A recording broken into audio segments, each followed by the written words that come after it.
Ladies and gentlemen, the Governor of the State of New Jersey, the Honorable James J. Florio.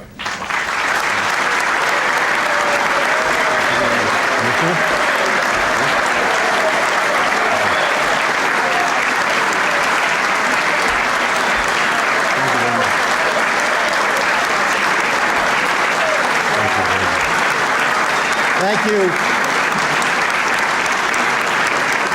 Thank you very, very much.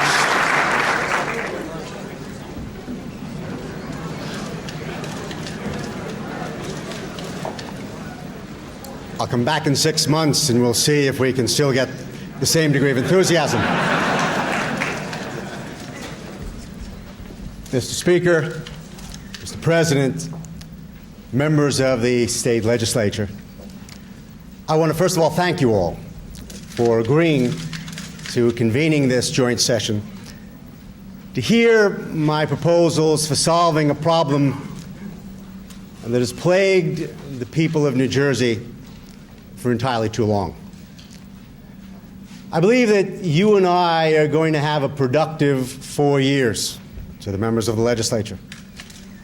We want the same things, and your willingness to meet with me so soon today tells me that you're as eager as I am to get to work. Everyone in New Jersey knows what our first order of business has to be: car insurance. I was in New York over the weekend taping a television program that aired, and it was interesting and just so characteristic. 2 members of the studio crew came over to me, said that they live in New Jersey, and they provided me with the latest of the horror stories that I was able to add to the growing volume of legitimate complaints that people have. Car insurance is a problem across the country. It's a problem in other states too. But New Jersey drivers pay the highest rates of any state in the entire nation. So we should be in the vanguard of tackling this challenge. That's the kind of leadership that the people of New Jersey expect from their government, and that's the kind we're going to give to them. People want representation from their government that represents the interests of the people, not special interests. By solving this problem, as we're going to do, we will not only bring down insurance rates, but we will help to bring back the people's faith in those who serve them. Our car insurance system is a disgrace. It costs drivers too much. It's too generous to the industry. It's unfair. To borrow a word to describe a car insurance system as we describe cars that are wrecked beyond repair, our system of insurance is totaled. And we may as well start anew. Our system of health care is totaled. We're going to deal with first things first, and we're going to put the automobile insurance system in New Jersey where it belongs, on the junk heap. And we're going to start afresh. I promised in my campaign to bring down this unfair tax on New Jersey drivers. We're going to give good drivers their due, and we're committed to do that. We're going to make sure that New Jersey drivers don't pay more just because they happen to be unmarried. And they don't pay more because they happen to be male or female, old or young. None of those things have anything to do with rationality. In short, we're going to bring this system under control so that people think it's fair, and it will be fair.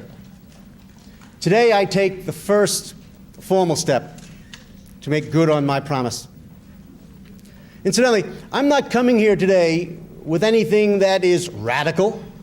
We're not talking about radical proposals. I'm offering to you the best ideas that have been tried, and tested in other states and in other places around this nation. What I've done is to combine them all into a comprehensive, rational plan that is coherent. I'm not going to spend a lot of time, because it's not productive, talking about how we got to this point. I'm not going to be spending time assigning blame. As far as I'm concerned, the chief enemy today is time. Our system, if allowed to just continue, just doesn't stay as bad as it's been. It gets worse. Just last week, the insurance department informed me that New Jersey drivers face another increase in their already obscenely high rates just to keep the JUA, the Joint Underwriters Association, afloat. We can't let that happen. My plan starts by keeping a simple promise that I made through the course of this last year. The JUA should be and will be DOA.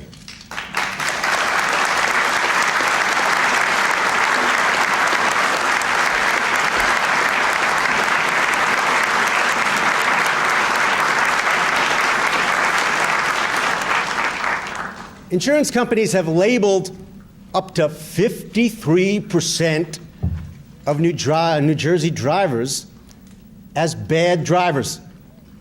And they've thrown them into the JUA, the Bad Driver Fund. You and I know that half of the drivers of our state should not be so categorized. Last year, those companies were audited. The state found the companies owed New Jersey drivers $900 million, just short of $1 billion. We'll pursue that audit, and we will go about the effort of recovering every penny that is owed one way or another.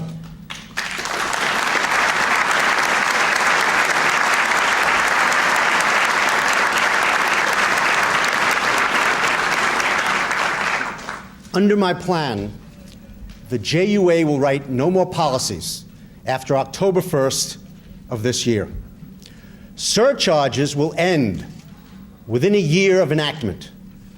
The average policy will cost at least $225 less.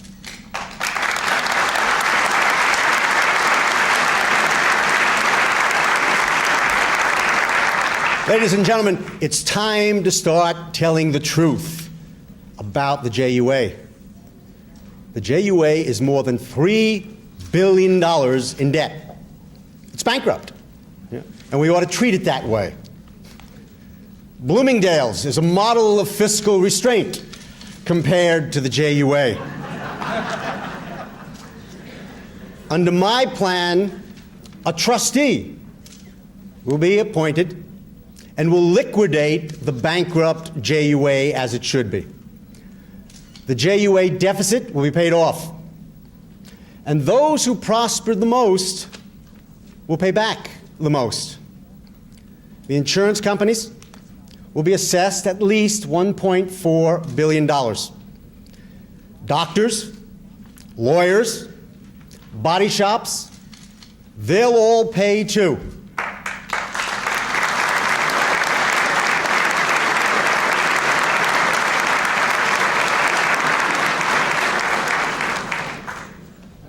The second part of the plan is, again, something that's long overdue.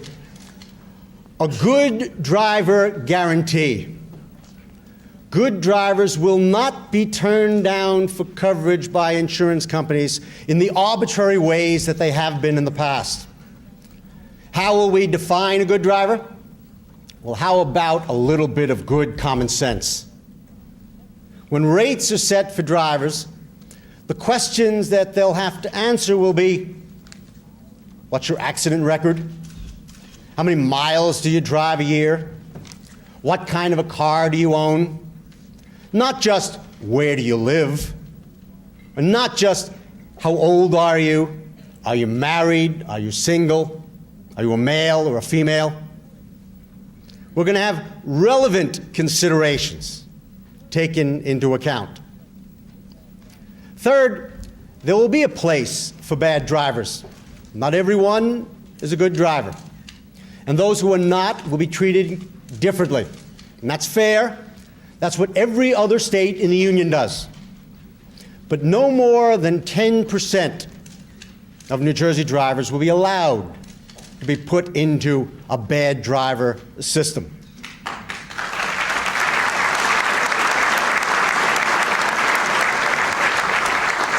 And the new system won't look anything like our JUA.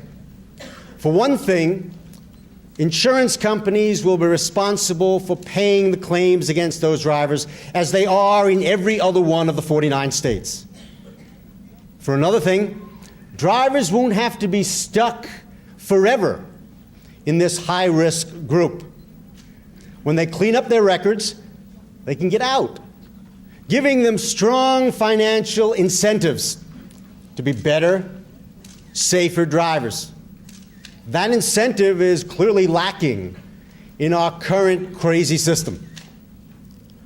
Fourth, the insurance company's exemption from the antitrust laws will end.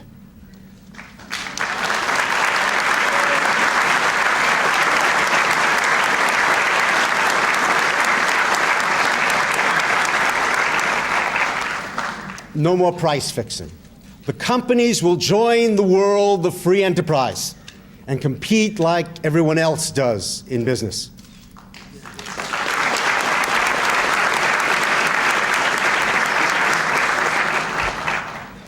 Fifth, drivers will be, for the first time, able to have the opportunity to get their choice and have their choice of letting their health insurance policies cover them in car accidents.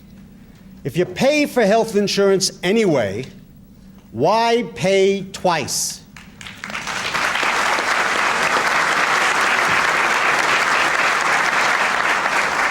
Again, this is the norm in almost everywhere else.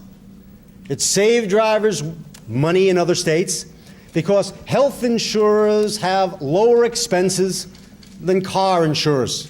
They are more efficient. The drivers of the state should have the benefits of that efficiency. My plan offers fairness. It will spread through the system like ripples on a pond. No longer will drivers of economy cars subsidize, as they currently do, the insurance of those who want to spend $35,000 for what they drive. No longer will good drivers who happen to live in certain communities be denied affordable coverage just because of where it is that they live. Now, ladies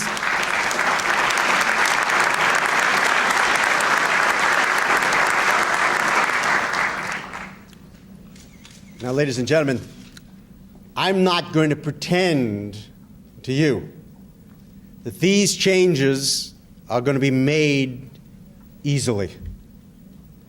Those who have benefited from New Jersey's car insurance boondoggle are not particularly eager for change. They may not realize right away that these changes really are in their interest too.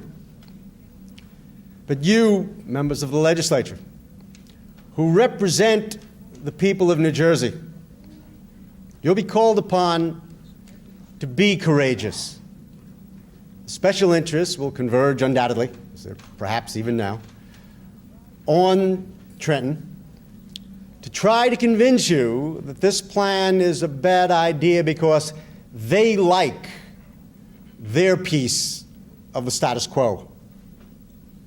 I urge you, as I know you do, to always keep in mind that it's the people's business that we're here to protect.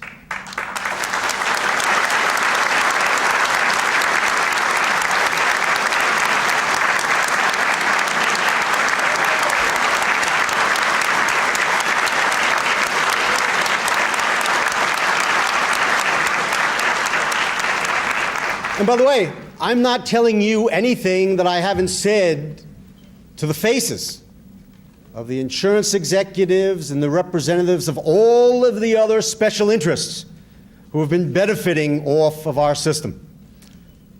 I've made it clear that if they stand in the way of the people's will, they'll lose. Because the people have had it too bad for too long. And they demand change. And if I have anything to say about it, they're going to get it. I'm not against.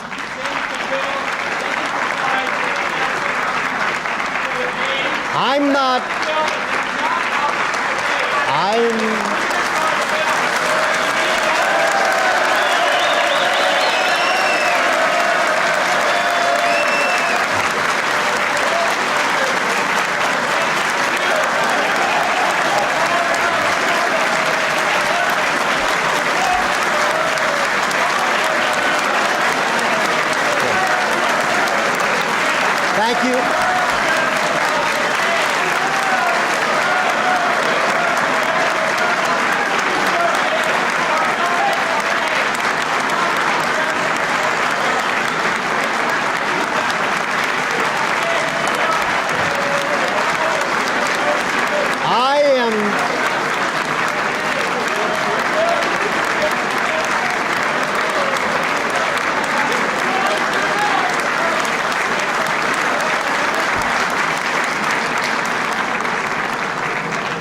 Ladies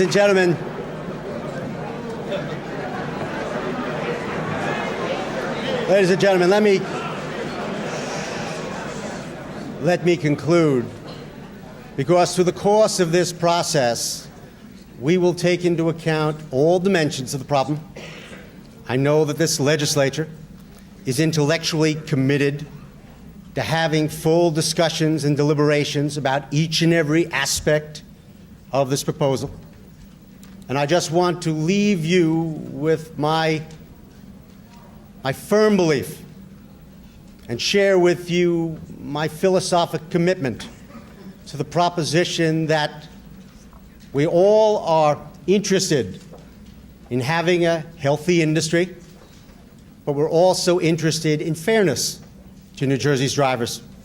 I'm not against fair profits and healthy competition, but I don't want to allow in this state, as I know you don't, an organized ripoff of the drivers of New Jersey. Car insurance should not be an issue of class. Everyone has to have car insurance, and everyone should be able to afford it. It's certainly not the case now. Cars are an essential part of life. Let's face it, Americans have a love affair with their automobiles. It's no different in New Jersey than anyplace else. One of our distinguished citizens here in New Jersey, Bruce Springsteen, has got a song, Thunder Road, for those of you who happen to be fans, which he talks about rolling down the window and letting the wind roll through your hair. I'll always remember my first automobile. I was 17, I was in the Navy. I bought a 1949 Ford for $300. It's a great feeling. I was on top of the world. I owned the world. Today, people of New Jersey are paying more than 3 times that just for insurance, much less the car. The cost of insurance has turned the joy of owning a car into a heartache. And that's why I've asked the legislature to introduce a bill this Thursday that will reflect my proposals. Study my plan, consider it, and deliberate. But let me remind you that time is of the essence. We have a commitment to the drivers of New Jersey. It's a commitment to fairness, a commitment to keeping promises, a commitment to working together. I'm confident that we're going to commit and keep all of those commitments. Thank you very much.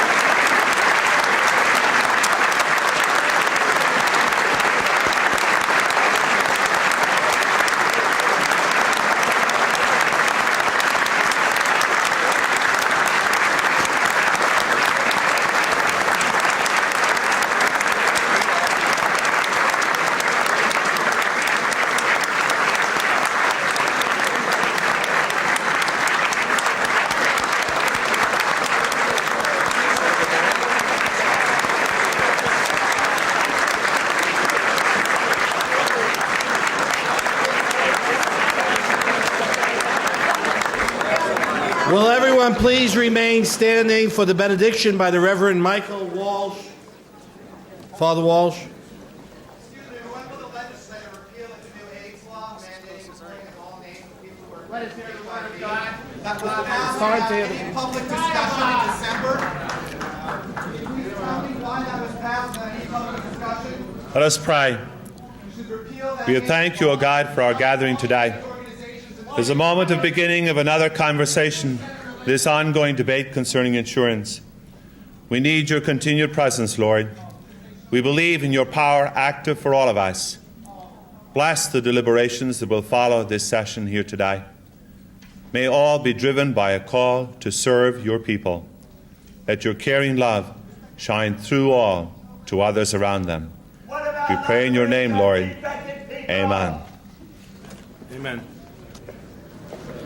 Recognize Senator Dalton.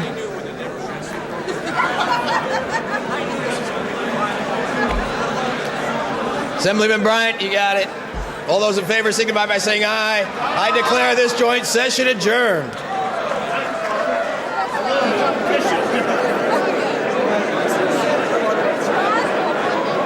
You've been watching Governor Jim Florio's special address to a joint session of the New Jersey Legislature, presenting his plan to reform New Jersey's auto insurance laws. It was a message that lasted approximately 25 minutes. It was interrupted about 10 times by applause and at least 3 times by hecklers. The hecklers, as near as we could tell, were complaining about first New Jersey's health insurance law situation as it pertains to people with AIDS, and then there were a couple of other protests, I believe, about a bill that would call for the mandatory reporting of people with AIDS. That, of course, a bill that was passed last December by the legislature. To get back to the governor's special message, though, on the issue of automobile insurance, first of all, Florio was calling for the junking of the JUA, the Joint Underwriting Association, and he wants to replace that with an assigned risk pool. He also wants to see the automobile insurance companies stop basing automobile insurance rates on the basis of age, sex, or miles driven by the driver. He wants it replaced with a rate system that is based solely on the driver's record. And the people with the worst records would be thrown into an assigned risk pool, but with no more than 10% of New Jersey motorists being in that pool at any one time. He also is calling for a recovery of $900 million from the New Jersey automobile insurance industry. That is money that an audit last year showed that the insurance companies owe the motorists. He also wants to put an end to the JUA's $225 insurance surcharge and have the companies pay off most of the JUA's $3 billion debt. The rest of it would be paid off by doctors, lawyers, and body shops who would be paying $100 licensing fees. He'd also let drivers have the option of having their health insurance companies pick up the costs of injuries incurred in an automobile accident. And he also called for the end of the insurance company's exemption from antitrust laws. And he wants the industry to go to work on this beginning this Thursday. Right now, a man who is going to be a key player in this factor is with us right now, Assemblyman Michael Adubato from Newark. Mike, what'd you think? It was a very exciting presentation by the governor. I certainly am excited about it, and his message for fairness is something that all citizens should rally around. Is this something that the legislature is, are you in complete agreement with everything that was in the governor's message today? In the governor's message, absolutely. In the governor's message. What about his plan? Well, I haven't seen the plan. I don't know if you have, but certainly everything the governor said today is in harmony in what people have been talking about. I think right now the best thing for people to do is to keep an open mind. It's certainly interesting to hear a governor really get down to brass tacks and talk about fairness as his keynote. And, you know, that's what we all want. We want to be fair to everyone, including the companies. You know, in spite of the fact we think they charge us too much, the governor's right. It's time to move on and do what he has to do, and we can help him. What are you going to say if the companies, though, say, look, you're asking too much of us. We've been doing a good job all along here. We're just going to leave. Well, I don't think we ought to get into that kind of what may or may not happen. As I said to you before, I don't think that's the primary concern today. The primary concern today is for us as legislators to look at the governor's proposal. We haven't seen that. You know, and at limited time in his presentation, as he said, there were a lot of things specifically he didn't get into. He didn't have a chance to get into. And I don't think we ought to prejudge anything. I'm optimistic.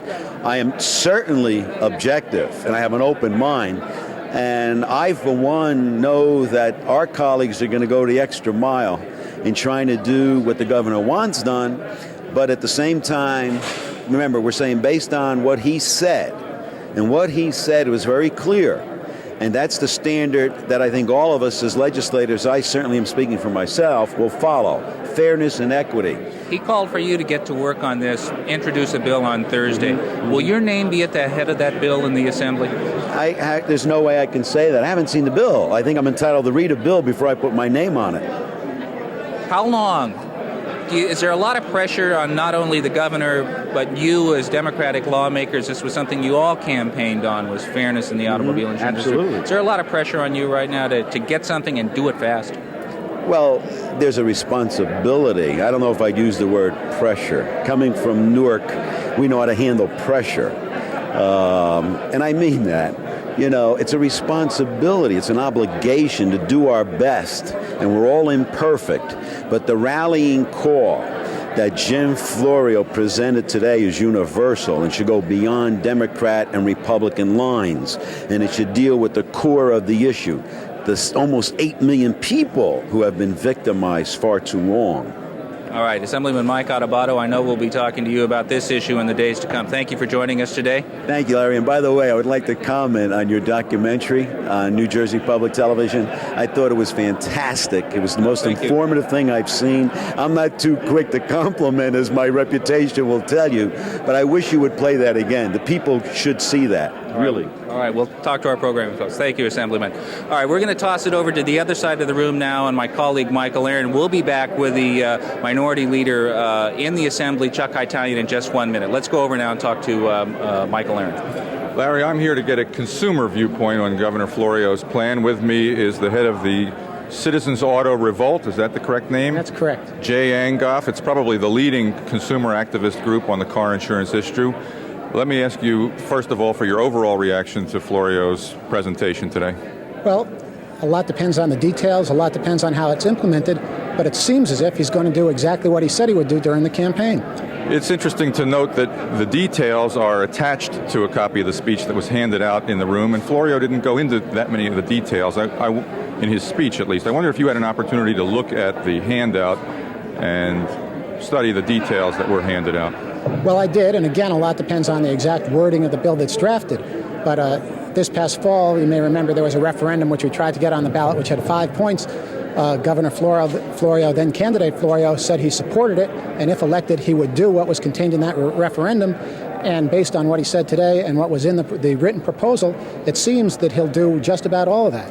One of the things he wants to do is give people the option of using their health insurance to cover the medical costs associated with an automobile accident. Is that a good idea? Well, I think it is, because as the governor said, health insurers are more efficient than auto insurers. It costs health insurers less money to provide the insurance. So yeah, I think that makes sense. And are we paying twice right now for the same coverage if we don't have that option? Yes, we are. I mean, the argument on the other side is, well, that raises the cost of health insurance, but there's still a net gain because, as I said, and the governor said, health insurance does cost less to write than auto insurance. What about the idea of increasing the fees to register automobiles, part of the written statement that was attached to the text? Increasing fees that individuals will pay, but doing away with the surcharges within 1 year. A decent trade-off from the consumer's point of view? Well, you've got to look at the actual numbers, and obviously if people paid as much in registration fees as the $220 or so that they're getting back in surcharges, obviously then you don't get any, there's no net gain. But in this case, the amount that will be paid in addition, the new money that people will pay for the new surcharge is going to be much less, it seems, than the surcharge that's going to be eliminated. So there is going to be a substantial net reduction, it seems, for most drivers. Florio called this not a radical plan. Do you agree with that? It looks fairly strong to me, and perhaps radical in some respects, particularly doing away with the antitrust exemption, changing the classification system, the way insurance companies rate people.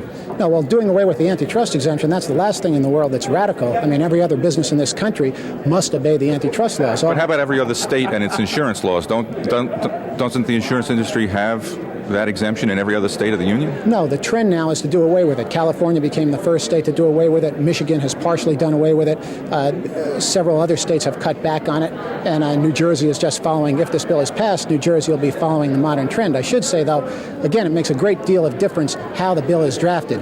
It's very easy on a technical subject like the antitrust exemption to really not do away with it. So it's very important that the antitrust exemption is completely eliminated. So does that mean companies must compete? Does that mean if they compete that the insurance commissioner doesn't set the insurance rates, that the company just sets a rate and you go in and see if you like that rate?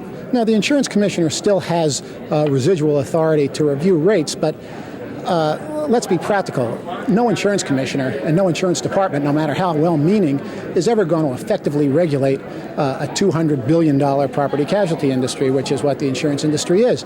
And so the primary regulator has got to be competition. And if the antitrust laws do apply, then competition will regulate the industry. The reason that I think probably the biggest reason that auto insurance rates are so high is that auto insurers, unlike virtually every other industry in the country, are not forced to compete. What the governor said is that he will force them to compete, and I think that's not only going to bring rates down at first, but it's going to keep rates at competitive levels over the long run. All right, Jay Engoff, head of CAR, Citizens Auto Revolt, thank you very much for sharing your opinions with us here today. Thank you, Mike. And let's go back to Larry Stupnagel, who has another guest on the other side of this hall. Larry? That's right, Michael. Thank you very much. Joining us now for the Republican viewpoint from the Assembly anyway on the governor's speech today is the Minority Leader, Garabed Chuck Haitayan. Mr. Haitayan, what'd you think? Well, it was a good speech for his first joint session on a particular topic. I think it's a noble cause to abolish the JUA, and we would have no problems with that. I think the question that must be asked, and we will get those in the specifics of the bill that will be introduced on Thursday, are we talking about cost reduction or are we talking about cost shifting? That's the question that must be answered, and we will be looking at that very closely. So you think this might be some sort of cost shell game? Well, it appears that it might be. Now, again, I say it might be, only because the governor's specifics in the proposal, although not seen yet, but the outline that we received, is for increased automobile registration fees. The governor has talked about decreasing the REMIC, which is good for all drivers, but senior citizens don't pay the REMIC at the present time, so they're not going to benefit from that.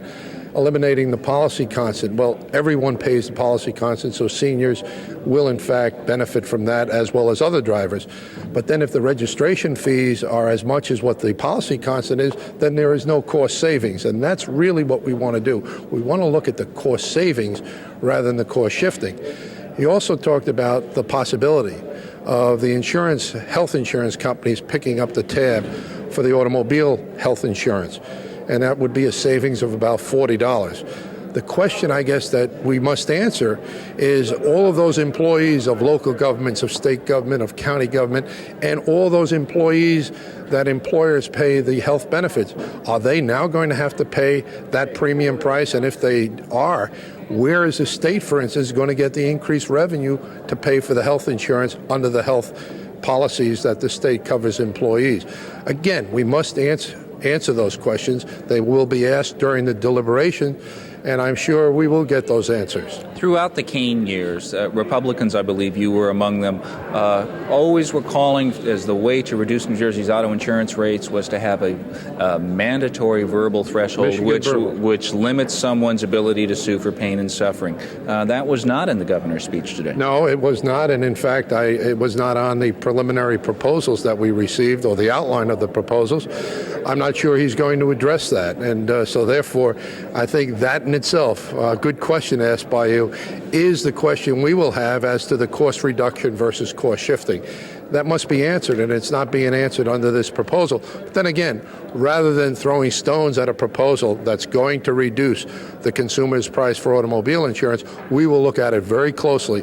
And if in fact it does help the consumer, which we're hoping it does, rather than shift costs to others, then we'll be in favor of it. So you're not, even though it doesn't have a mandatory verbal threshold, you're still saying that you still could support parts of the governor's plan? Well, depending on the specifics, Larry. If the specifics tell us that without a mandatory verbal threshold, fees are going to be charged to lawyers and doctors and others, that would produce, say, $7 million, yet we are not going to limit those lawsuits, then I think we have a problem. All right, Garabed I tell you, and I know you'll be watching closely Thursday when the bill's introduced, and we'll be talking to you again on this issue, too. Thank you very much for joining us. Let's go back across the room now to Michael Aaron.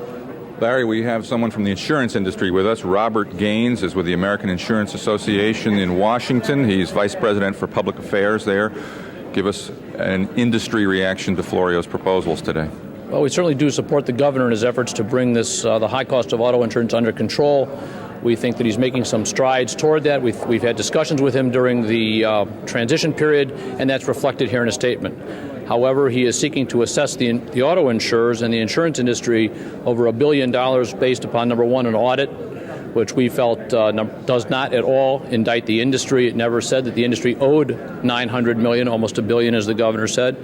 The second thing is he's trying to assess auto insurers and the insurance industry for past debts and deficit of the JUA. And when the JUA was created, it specifically did not hold the insurance industry responsible. It's a state-created agency. It's a state responsibility, and we feel that this is just passing it on to the industry and also to the citizens of New Jersey. Well, somebody has to pay off this debt, and as I understand it, it's kind of split, half between the public and half between the industry. He's calling on the industry to pay $1.4 billion, saying that the industry owes $900 million from that audit that claimed overcharges and fraud and mismanagement. He's asking for another $500 million over a number of years from the industry, and quite a bit from the public in increased assessments on car registrations. Why not split it 50-50, the industry and the public? Well, you're basing this again on the fact, or the governor is basing this on the fact, that the insurance industry owes $900 million. We don't feel we owe $900 million. Why not? Because the audit that was done by the department just said that there were certain overcharges, that there were contract fees, but all the fees and all the negotiation was done by the state. The state approved those contracts, not the insurance industry. There were no allegations in either one of the two audits done that the insurance industry owed the money. Well, how do you think the JUA debt ought to be paid off then? Somebody's got to pay it off. We've suggested many methods, one of which would be bonding.